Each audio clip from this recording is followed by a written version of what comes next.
Halo teman-teman, selamat datang kembali di Up Channel. Di video kali ini saya akan membahas sebuah alur cerita film yang berjudul The Martian. Film yang disutradarai oleh Martian, garapan Ridley Scott, yang skenarionya ditulis oleh Drew Goddard. Di sepanjang film, kita akan melihat fiksi ilmiah yang tentunya akan berfokus tentang perjuangan bertahan hidup di Mars yang diperankan oleh Mark, di mana saat dirinya tertinggal di planet Mars sendirian.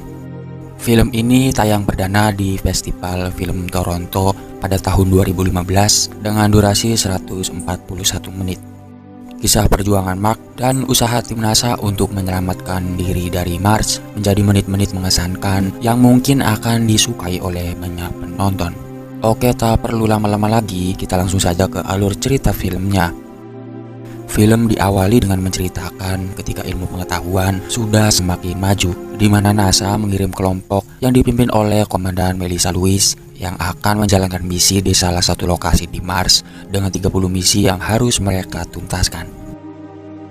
Namun di tengah-tengah misi tersebut akan datang badai Mars yang akan mendekat ke mereka dengan kekuatan yang diperkirakan mencapai 8.600 Newton. Melissa yang sebagai komandan akan membatalkan misi tersebut, namun Mark mengatakan kalau mereka sebaiknya menunggu dan bertahan di lokasi tersebut. Namun Melissa tak ingin mengambil resiko dan memilih untuk pergi dan membatalkan misi tersebut. Kemudian mereka keluar untuk membantu pesawat lepas landas, namun saat itu badai sudah menerjang mereka. Hal itulah yang mengakibatkan piringan pesawat terlepas dan menghajar Mark dan menyeretnya jauh dari lokasi timnya itu. Pakaian pelindungnya yang dipakainya juga mengalami kerusakan, komunikasi terputus, dan tak ada yang dapat memastikan keselamatannya. Tim NASA yang di bumi segera mengumumkan tentang kematian Mark. Sementara itu Mark yang dikabarkan tewas, namun ternyata Mark masih hidup, namun ia sedikit mengalami luka di bagian perutnya saja. Dengan sisa-sisa oksigen di kostumnya, ia berjalan memasuki markas dan mulai mengobati lukanya itu. Saat sudah mengobati lukanya itu, Mark mencoba mengakses komputer dan merekam dirinya kalau ia berhasil selamat dari badai. Kehidupannya itu mungkin suatu kejutan bagi tim NASA atau bahkan seluruh dunia. Namun, ia tidak bisa menghubungi siapapun dan kalaupun Mark berusaha untuk memperbaiki antena, butuh waktu 4 tahun untuk menghubungi NASA kembali.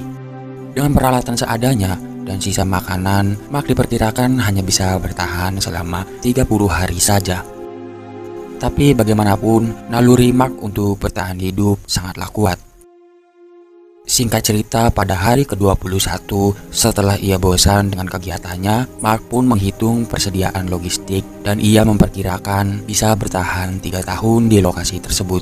Jatah makanan teman-temannya yang mengupayakan kehidupan yang layak di Mars. Mark yang seorang ahli botani memutuskan untuk membangun sebuah ladang di Mars. Dan ia pun membangun ladang tepatnya di dalam markasnya itu, dan ini akan menjadi ladang pertama di Mars. Rencananya itu setidaknya akan membuat dirinya mempunyai kegiatan sekaligus untuk menunggu waktu penyelamatan. Dan jika percobaan bercocok tanamnya ini berhasil, Mark yakin bahwa dirinya akan bisa bertahan hidup di Mars dalam jangka waktu yang lama. Di hari ke-31, ia mulai menanam benih-benih tanamannya itu dengan pupuk yang berasal dari kotorannya sendiri. Pada hari ke-36, Mark menyadari kalau ia butuh banyak air untuk menghidupi ladangnya itu. Kemudian Mark mencoba membuat air dengan peralatan seadanya. Namun, percobaan pertama gagal dan berujung dengan ledakan kecil yang membuatnya hampir terbakar. Mark menyadari ada kesalahan di percobaan pertamanya itu. Namun, pada percobaan kedua, ia pun berhasil dan mulai mengembangkan perkebunannya itu. Pada hari ke-51, benih-benihnya pun mulai tumbuh dan itu adalah harapan bagi Mark untuk bisa bertahan hidup dan menunggu bantuan hingga ia bisa kembali ke bumi. Sementara itu, tim NASA sudah membuat acara pemakaman untuk Mark yang dipimpin oleh Direktur NASA. Di gedung NASA kondisinya sedikit berbeda karena ada anggota tim yang kabur. Direktur misi Mars menemui Teddy yang sebagai Direktur NASA untuk persetujuan pengiriman tim RS-4 ke Mars secepatnya untuk melanjutkan misi lain. Namun Teddy menolak hal tersebut dilakukan dalam waktu dekat. Namun Direktur misi Mars yaitu Vincent meyakinkan kalau tim RS-4 yang dikirimkannya akan bisa sekaligus membawa jasad Mark pulang setelah misi selesai. Alasan itu bisa membuat Kongres menyetujui pengiriman tim lagi ke Mars. Hingga pada jam 1:30 pagi, operator komunikasi satelit yang sedang bertugas malam itu mendapatkan pesan dari Vincent untuk mencetak koordinat. Namun saat itu ia menemukan tanda-tanda kehidupan di Mars dan itu menandakan bahwa Mark masih hidup. Kabar itu segera diberitahukan kepada Vincent, Teddy, dan Annie Mortos yang sebagai Direktur Media Relation NASA. Mereka segera berdiskusi mengenai kemungkinan Mark ternyata selamat dan membicarakan rencana evakuasi. Tim RS-4 seharusnya diberitahu, tetapi awalnya Teddy menolak karena memikirkan keselamatan mereka. Namun pada akhirnya, rencana evakuasi akan tetap dilakukan dengan beragam kemungkinan. Bahwa setelah tim evakuasi tiba, mungkin Mark sudah tidak bernyawa karena tidak ada persediaan logistik yang cukup. Mereka mengira kalau Mark tidak punya semangat untuk bertahan hidup. Padahal lelaki itu sedang merancang sederet rencana untuk menyelamatkan nyawanya sendiri. Bahkan ia sudah memperhitungkan tim RS-4 yang akan datang beberapa tahun lagi di jarak 3.200 km dari lokasinya itu. Butuh waktu 50 hari untuk sampai ke sana. Jadi, Mark mencoba untuk membuat persiapan untuk melakukan rencana perjalanan menuju ke RS-4 yang nantinya akan banyak masalah yang harus ia atasi. Demi menyempurnakan persiapan dan memastikan kalau perjalanannya nanti lancar, Mark ternyata terlihat oleh satelit NASA dan mereka memperkirakan kalau ia akan pergi ke lokasi di mana RS-4 akan mendarat. Vincent meyakinkan kepada media dan publik kalau NASA akan mengupayakan penyelamatan Mark dan membawanya pulang hidup-hidup. Tim akan mengupayakan pengiriman suplai makanan secepatnya kepada Mark tanpa mengetahui kalau Mark sebenarnya sudah berhasil memanen hasil ladangnya 400 kentang yang sehat layak dimakan.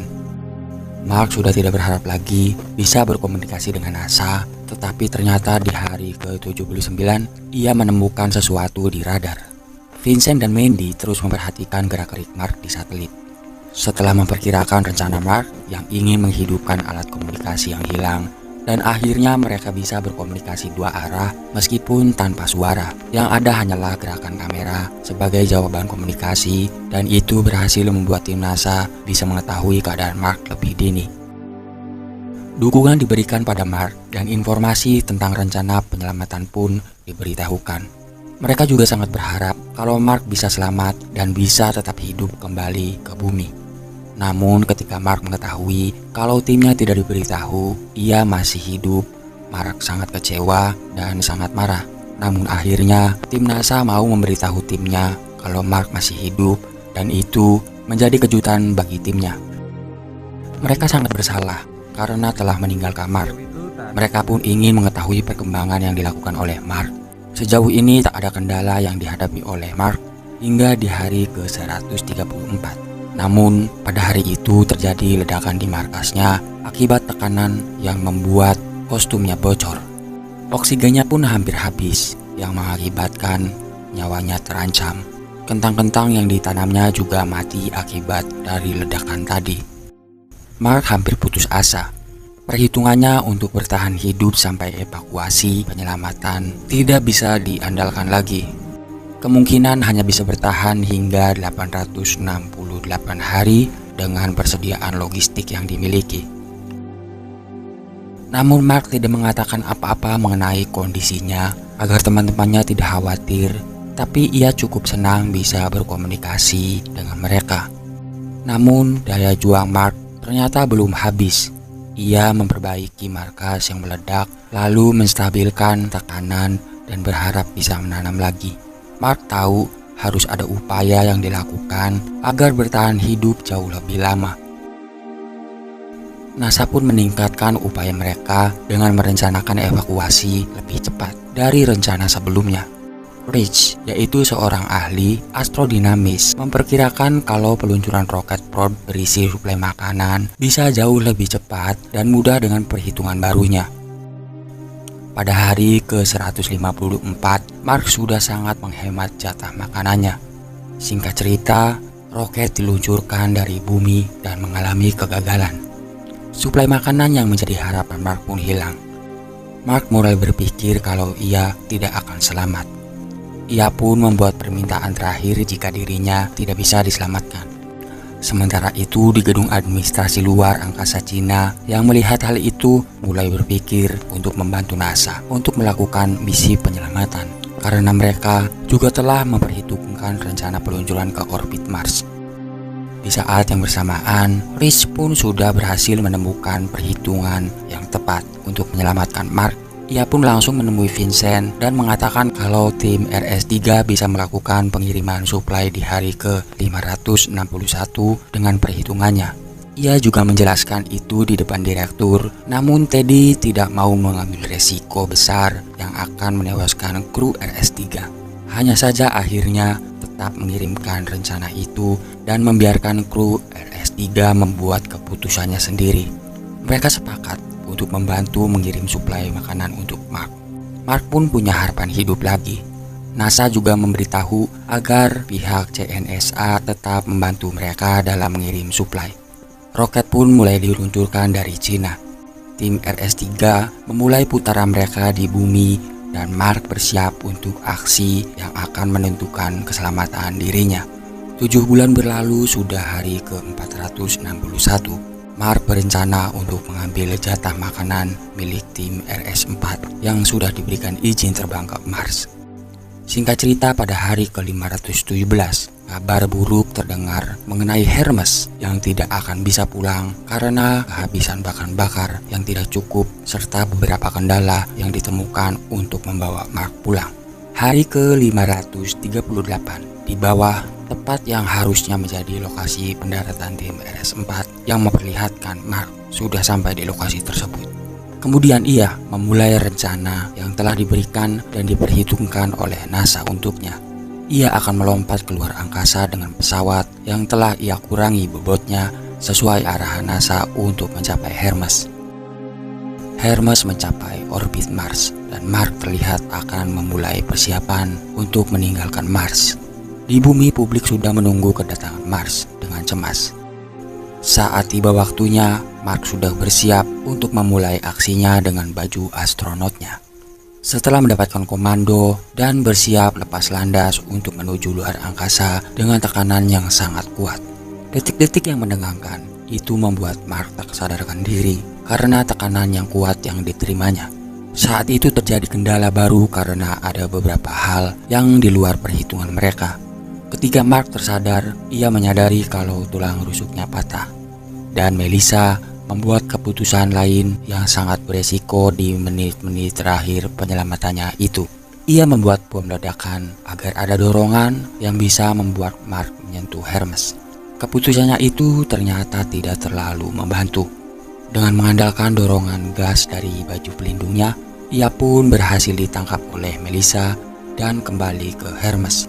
Semua orang pun sangat bahagia setelah mendapat kabar baik itu. Akhirnya mereka pun berhasil sampai ke bumi dan Mark pun kembali menjalani kehidupannya di bumi dengan menjadi pengajar astronot dan mengajarkan mereka cara bertahan hidup. Dan film pun tamat. Film The Martian menjadi film fiksi ilmiah dengan konsep cerita yang cukup langka dan punya potensi besar untuk menarik penonton. Menggabungkan antara perjalanan luar angkasa dengan kisah survival dengan banyak adegan yang menegangkan serta dialog-dialog yang dapat menambah emosi dalam cerita. Oke guys, segitu saja penjelasan kali ini. Dan jangan lupa dukung terus channel ini dengan cara subscribe agar channel ini dapat terus berkembang dan tentunya akan membagikan konten-konten yang bermanfaat sekaligus menghibur. Akhir kata, wassalamualaikum warahmatullahi wabarakatuh.